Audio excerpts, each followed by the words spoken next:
Welcome to Between War and Worship. Today I'm going to share a little bit about me growing up as a kid in the middle of the Civil War.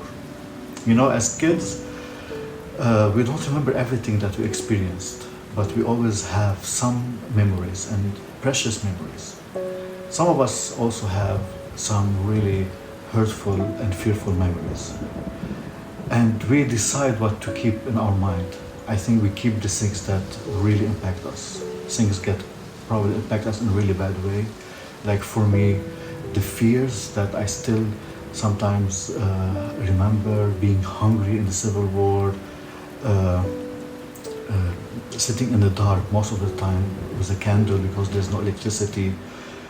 And the good things as well, like having fun, playing with my friends. And there's always some selective that impact me really well. So one of the things that impact me and brought in me a lot of fear is my mom waking up screaming because of the bomb, taking me in her hand and running down the stairs to hide.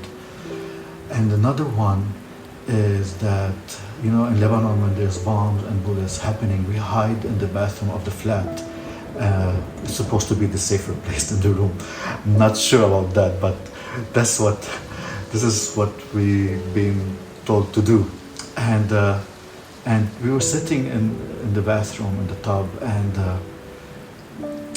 my mom passed away a couple of years ago. But at that time, she looked at us and she said, "Don't worry, it's a storm, and it will pass." And she started sharing about Jesus, and she shared the story that when the disciples were in the sea and there was really heavy storm, they were afraid that they will die, and they woke up Jesus, "Help us," and he told them, "Do not be afraid, I'm here, stay still." And then he ordered the storm to stop. And something in me, when my mom was telling us this story, it's also brought stillness in my heart. I still remember that. It didn't stop the bullets, it didn't stop the explosion from happening, and it kept happening for many years later. But this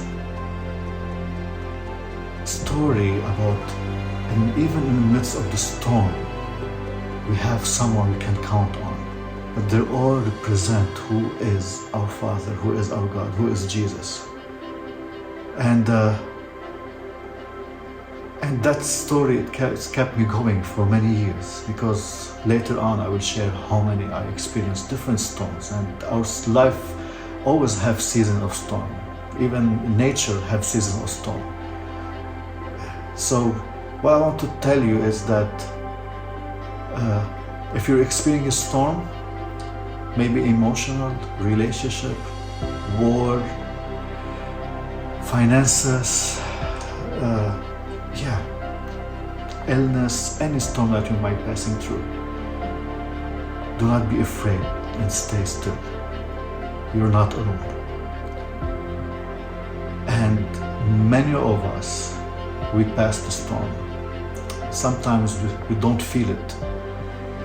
If you remember, sometimes when we go and we swim in the sea, or we are in the boat for a long time, when we go back home and we lay down, we still feel the motion of what we experience in the sea. Be still and feel peace.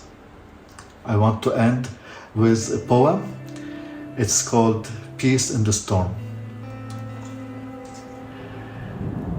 In the dark I hid from the night. Bullets and bombs sound outside, steal the light. But in the shadows my mother's voice came, telling of Jesus, calling the waves by name. "Peace, be still," the Master cried, and the raging storm bowed, the wind complied. The war still roared, the gun still spoke, but a quiet inside my heart awoke. Now I know in fear or harm, there is one hold me and calm my storm. This is Between War and Worship. Thank you for watching.